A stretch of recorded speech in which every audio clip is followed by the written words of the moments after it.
realized from that is they were asking all the wrong questions for the world we're moving toward.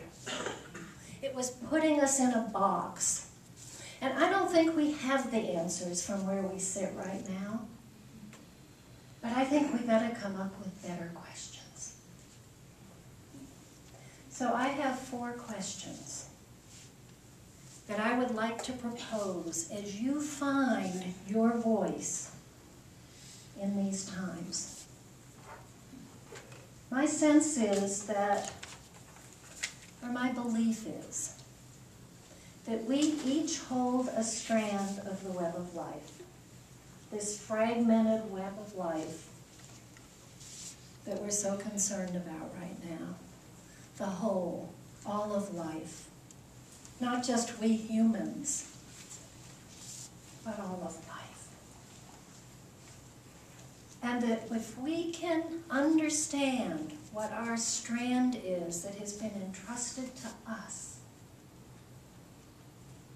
and I do mine, and Ken does his, and Jeff does his, and David does his, and Janine does hers, with love, then we're going to see things being mended. But we can't ask people to do what we want them to do. I work with a lot of people who are raising money. It's like, if it's not your call, you're not going to open your pocketbook. But ask people to hold in their hearts what matters to them. So this strand of the web of life to which you're entrusted, how many of you know what it is already? Wonderful. So I have 4 questions for those of you who are still in the question. And the first question is, what brings you alive? The poet David White, in his poem Sweet Darkness, said, you must remember one thing. The world was made to be free in. Give up all other worlds except the one to which you belong. Anything or anyone that does not bring you fully alive is too small for you. What brings you alive? Don't get in jet lag about what used to bring you alive. Catch up with yourself. What brings you alive now? Second question. What breaks your heart?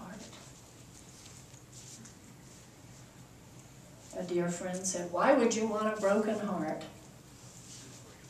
Rumi said, break my heart, break it again, so I can love even more again. That's why we want a broken heart. And when we look at where our heart is breaking, that's where we're called to give our love and our service. What breaks your heart?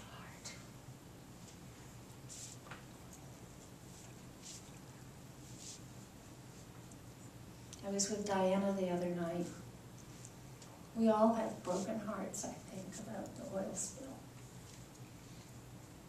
And Diana says she knew her call to the Gulf was to call for the diva of that place to start the healing.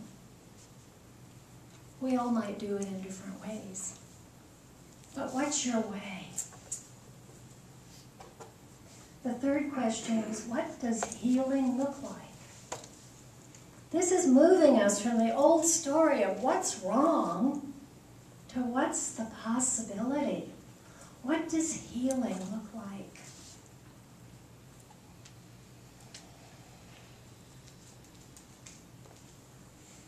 And when you can answer that, and you have at least a little bit of a hold on the new story,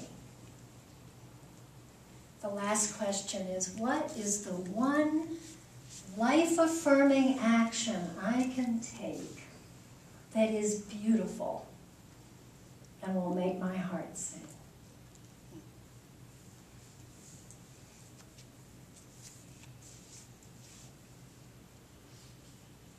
That moves us from the knowing of purpose to actually acting it out in the world.